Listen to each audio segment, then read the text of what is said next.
What up, SNA Assassinators? This is Super Ninja Austin back here with another video. And this is the NXT Deadline review video. And NXT Deadline, like, it was a one-hitting, I'll say one-hitting, not missed, I'll say, what's that? I'll say intense show. Well, I'm not sure if I should use the word intense, but I'll say it. I did a super duper, very great job on the pay per view in general, and yeah, I totally enjoyed it. I was very entertained. I'll say there was plenty of surprises, of course. Like, well, I'll say not in like super shocked way, but I was like, but like on some of the matches, I'll say like like WWE still giving a reminder that I'm not no psychic, like because I'll say some of the matches were not how I predicted it to be, but it don't matter. Like it was even better. Like and we got a return of a wrestler that looked like that they're gonna be getting a well received main event push, which I'm not gonna get into about will in just a moment. Like, and I'll say one match in particular, I didn't really wasn't wrong, but at the same time, at the same time, I wasn't writing the prediction. So I'm just gonna say that's in the middle, like a tie on the record on the NFL. Like if you don't win or lose, like if you tie with a team, they're gonna each get a tie point. That's how it's kind of like it's gonna be. Like I got the prediction not wrong, but also not right. But I got like probably two matches right, and one of them is not like how I predicted it though. But still, I was like, that was very nice to see, but at the same time, like I'm not caring what I want to see. Like it's like all about what WWE has to offer. That's gonna make me be sports and entertained and watch it for the next 3 hours like of programming onto this on this lovely occasion, I guess you could say. And yeah, but yeah, I would say that it was had me very entertained and had me looking forward to watching the New Year's Evil edition of NXT, like which that's going to be the day after, I believe, of Monday Night Raw when they moved to Netflix on their first show in Los Angeles, California, because that's where the New Year's Evil event's going to be located at the same venue where they're going to host Monday Night Raw at the Into Center. The into, if I'm not mistaken. But yeah, we're gonna start things off with the NXT women's not women, the men's Iron Survivor match. Winner gets to face the current champion, that is Trick Williams or even Ridge Holland, depending on who walks out of this show in Minneapolis as the NXT champion, which is the biggest prize in the developmental brand of WWE's. But we're gonna have things started with Nathan. Not exactly Nathan. Okay, we got the men's Iron Survivor match, which featured Wesley. Nathan Frazier, Javon Evans, and all you Ethan Page, and a replacement of what's his name of Eddie Thorpe, like of a mystery challenger that's going to be a substitute, and whoever wins that match is going to get that. If this wrestler happens to win, like they're going to face the current champ, like instead of Eddie. But we're gonna get into that in just a moment, like with this surprise return, which is the wrestler we haven't seen for a little while, but.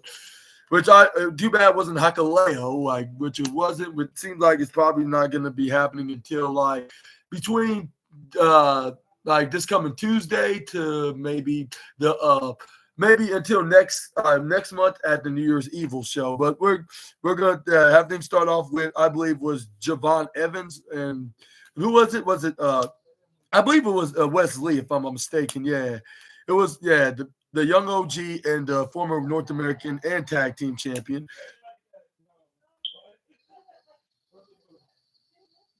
Like, let's see, like they got things started, and yeah, given that they have a rivalry, this was a smart move from WWE to be the first two to start it, and this match, I'll say, altogether from start to finish was very impressively interesting. Like with everybody going zooming in, like if Sonic's battling Shadow on the like the third Sonic, but yeah, like but yeah, things have gone very good so far into the start of the pay-per-view. This is where we got, they got going for a grappling war until we got Javon Evans got Irish whip right to the top quarter side, hit the shoulder tackle. This is where we try to go for a pin, but this is where he ended up getting denied at a 2.8 count. This is where then Javon Evans then they're like, okay, like I was expecting that to happen, but this is where he nearly gets Uranagi slammed by Wes Lee, but this is where then we elbowed him until Wesley started fighting back, started punching him in the midsection and on his back. This is where they try to go for a kick right into the gut. Javon Evans countered, flip him right over into the right side.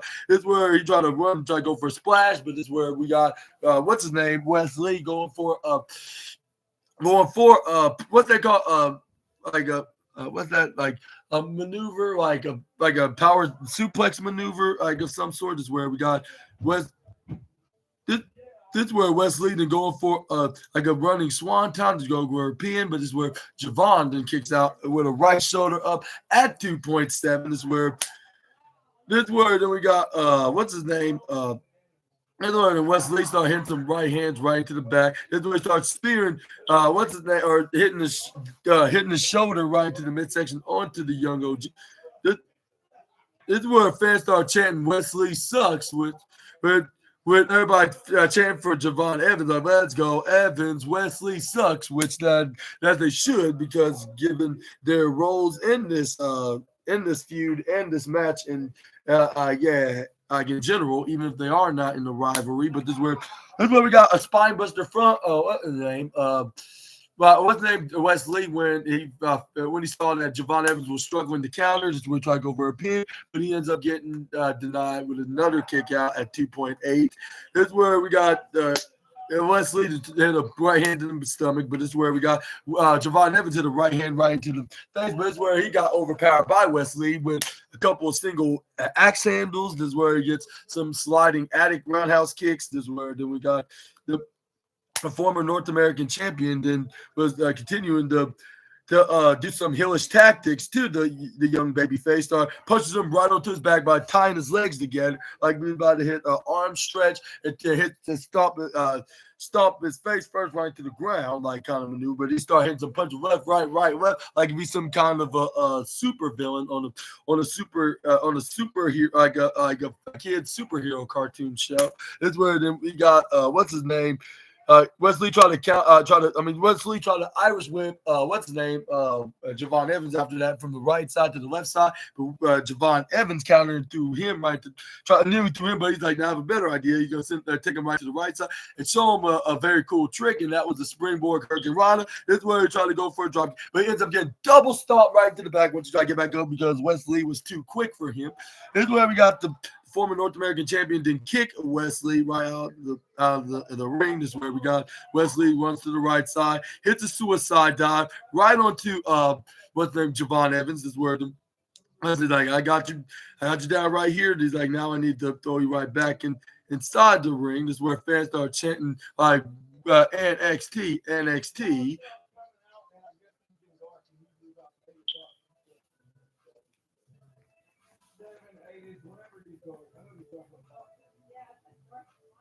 This is where we got Wesley then went right up on the top rope. This is where Wesley thought they were talking about him for some reason. Well, in kayfabe. This is where he goes for.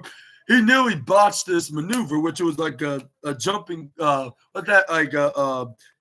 that? Like a swanton maneuver. Like, and then this is where he managed to get Javon Evans on the midsection, but this is where Javon Evans managed to kick out at 2.2. This is where Wesley just started hitting some right forearm strikes right to the face. This is where he threw him right to the right side, hits him with a clothesline, making a huge comeback. This is where he hits a running flying forearm strike. He ducks out of a clothesline from a swing from Wesley of the clothesline. This is where he tried to go for a back suplex, but he gets hit right in the back of his head. Javon Evans just tossed him right to the top. This is where he hits a spinning, like it was like a hybrid of a deep six and a blue thunder bomb. So that was partially the least most devastating maneuver. This is where he tried to go for a pin, but Wesley gets the left shoulder up at 2.7. This is where we got Wesley that runs right to the left side, try to go for the springboard bouncy cutter. But this is where we got what's his name, Wesley's stopped him. This is where he lifts him right up. But he ends up getting stunned by the young OG. That's where he goes for a springboard again. But that's where he gets tripped right over and he fell in a nasty landing. But Wes Lee finally gets a pinfall over his NXT rival, which is Javon Evans. He scored the first fall, to make what's his name Javon Evans go to the penalty box, which he has to be in there for another for 90 seconds because this is his first time of being in the in there. But this is where about 2 seconds after he made Javon Evans get escorted right into the box. Is where we saw the next guy that was in the. That was the third guy that was in the match that finally came in. Just where it was what's his name, Nathan Frazier. Just where when the timer went off, but he went right out there. He started being the wrestler version of Sonic. He got to go fast. That's where springboard, go for a moonsault right onto what's his name. What's his name? What's his name? Wesley. We try to go for clothesline. It's where then Javon. This is where we got not Javon. It was what's his name? When Nathan Frazier going for a frog splash. He must have been watching watching the Sonic X series for him going fast, and he needs to go that quick. This is where we try to go for a pin. This is where it only got him a 2.4 count. This is where with him hitting the frog splash looks similar to his former wrestling teacher. This is where we got the this is where then we got Nathan Frazier then sit what's his name Leslie right into the upper left side. This is where he then gets a splash on him. This is where I try Irish jump to the bottom right side. This is where fans start continuing to say Wesley sucks because he does absolutely. This is where he goes for a springboard dodge. This is where he can go for a what's that called? I take another page out of his former wrestling trainer and coach his playbook, and that was a face plant right onto the turnbuckle, middle turn. That's where we got him going for the right court side, try to go for a torpedo suicide dive, but he ends up getting that wheel kick right into a cartwheel rolling kick by Wes Lee. That's where we got the former tag team and North American champion, and nearly got back in the ring, but he's I have a better idea going for a middle drop kick. It's another main roster wrestler, which is Finn Balor.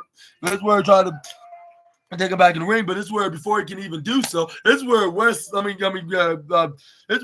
before Wesley can even throw Nathan right back in the ring, it was Javon Evans that got in the ring because his time was up from being in the penalty box. This is where he goes for a leap for Stenton right over the top rope, right into the corner. This is where we got Javon Evans and try to get some revenge. This is where fans start chanting whoop his ass because he needs to get his butt whooped. This is where right on to Wesley once he threw him right back. But this is where he cowardly rolled out of there. This is where we got Javon Evans threw Nathan Frazier out of the back in the ring. This is where Nathan then go for a thrust kick, but that's where Javon Evans grab on, spin around. This is where he goes for an insecure kick. This is where we got what's his name? That's where we got him. But this is where Javon Evans bounced right back. That's why. And this is where I was like, now I see why they call him bouncy because he just bounces everywhere. He's very bounceable. This is where he hit the spinning, bouncing insecurity of his own verse. But this is where we try to go for a pin. This is where Wes Lee came in, trying to break up and meddle with his arch rival. This is where he moved out of the way. This is where Javon Evans moved out of the way. Smart move from the young OG. This is where he sends Wesley right to the right court side. This is where Javon Evans is about to hit him with a tombstone pile driver, but that's where we got Wesley that nearly hit a fly hitter, but he ended up turning into a sidewalk slam. That's where he nearly got a 3 to put him in the penalty box and score a pinfall's point. Is where Wesley got the kick out of 2.8. This is where then we got Javon then going up right up on the top row in the upper left side. This is where then he was about to hit some kind of a flying maneuver, but this is where it immediately got interrupted by Wesley when he hit a European uppercut. This is where we got Wesley going for a right forearm strikes right into the face. This is where we got Wes Lee then fell right onto the top rope, just flipping right. This is where we got Nathan Frazier that came in and then and pick up the remaining pieces of Javon Evans and take a page out of his teacher's playbook. Yet